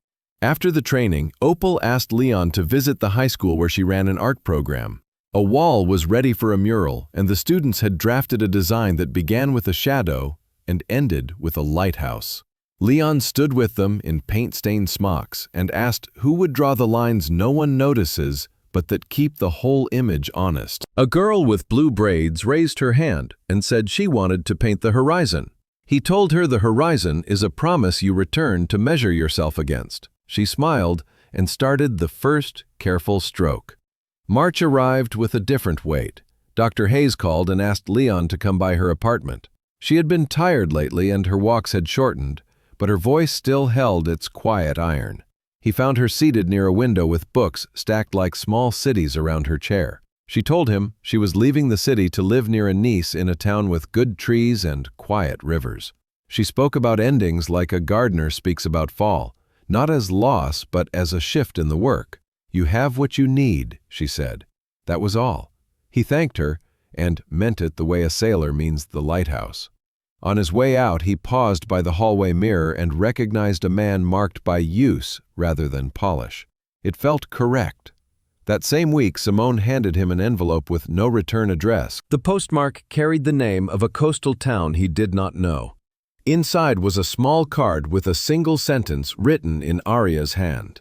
"Thank you for building something that asks for no witness." The sentence sat in his palm like a small fire that warmed without burning.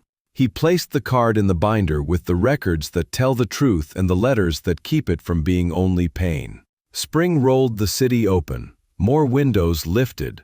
Shelters brightened. At the foundation, a pilot program for financial coaching began because freedom blurs when money remains a maze built by someone else. The sessions took place at a long table with calculators and gentle patience. Leon attended the first one and watched as a counselor turned fear into line items and goals that could be met and celebrated in small, honest steps. He left a note on the whiteboard before returning to his desk. Knowledge is not a gate. Knowledge is a gift. In April, a problem arose that did not fit the scripts. A survivor who had moved 3 times in 6 months sent word that her former partner had found her again through a series of digital clues she had not known to hide. Leon gathered Simone, Opal, the legal team, and a volunteer from a cybersecurity clinic. They worked until midnight, creating a guide that started with language even a tired person could understand. They included steps for phones, mail, and utilities, as well as small habits like paying cash for a bus card and using a new library for the internet. They printed the guide on thick paper and placed copies beside the door. Leon wrote that protection should be simple on the first page, for the tired and the brave. May brought the annual audit. Leon stayed late to reconcile a stack of receipts that involved 2 hotels, 3 train rides, and a freezer full of lasagna. He liked audits. They were another form of truth-telling in tidy rows. When a figure refused to align, he found the missing taxi fare and entered it with a sense of relief that had nothing to do with money and everything to do with clean ground underfoot. June delivered a crisis that reminded everyone why precision matters. Power failed at the shelter during a storm that hammered the city with an anger no one had ordered. Generators sputtered and then steadied. Emergency lights were found in the corridors. Volunteers guided families downstairs with flashlights and soft voices. Leon arrived with batteries and a habit of calm. He moved through rooms, checking names against lists, touching doorframes with his hand as if he could pass steadiness into the wood. When the power returned, he stood in the empty hallway and let his heart slow before driving home through streets glittered with rain. The next day, the foundation purchased additional generators and delivered them before the next cloud reached the city's edge. Summer softened the work with small grace notes. The mural at the high school was finished. The horizon line was straight and fierce and kind. The girl with blue braids signed her name in a corner and then stood back with her hands in her pockets like a captain leaning into the wind. A woman read a poem at the annual gathering about the luxury of a quiet kitchen. The room understood at once. Luxury was time and safety, and a key that turned without hesitation. In August, Benjamin's daughter took her first steps across a rug toward a row of blocks. Leon was on the floor, hands out but not swooping in, learning the art of presence that does not interfere. When she reached him, she laughed with a certainty that felt like a sunrise. He thought of the ramp they had widened and all the thresholds he had learned to measure with his palm. Autumn returned with its familiar clarity. Leaves thinned, the horizon sharpened. Leon spent several evenings alone at his desk revising the facilitator manual. He added a section on how to sit with grief that does not ask to be solved. He clarified the difference between consequences and punishment. He inserted a page about the dignity of logistics, about how a ride to a courthouse or a bag of groceries can change the whole arc of a week. He walked home one night under a clean sky and felt the exact size of his life. It was not grand, it was not small, it was accurate. He unlocked his door, placed his keys in the dish, and set a kettle on the stove. Before sleep, he wrote a letter he would never send. He wrote to the distance between himself and Aria, thanking it for teaching him the shape of necessary space. He wrote to the rooms he tended, the circles he kept, the lists he checked, the lives that passed through the door and kept going toward light he would not see. When he slid the notebook back onto the shelf, he noticed the binder, card, and stack of programs from gatherings past. He touched the spine of each as if taking attendance. He whispered, present, not as a claim over anyone else's story, but as a promise about his posture. Then he turned out the light and slept without revision. The day began with a clear sky that felt like an honest answer. Leon woke before the alarm and lay still, listening to the quiet shape around the room. He had learned to measure mornings not by urgency, but by alignment. He brewed coffee, watered the jasmine on the sill, and read the day's schedule twice. A ribbon of sunlight found the table and turned the steam above his mug into a small ceremony. He touched the worn edge of his notebook,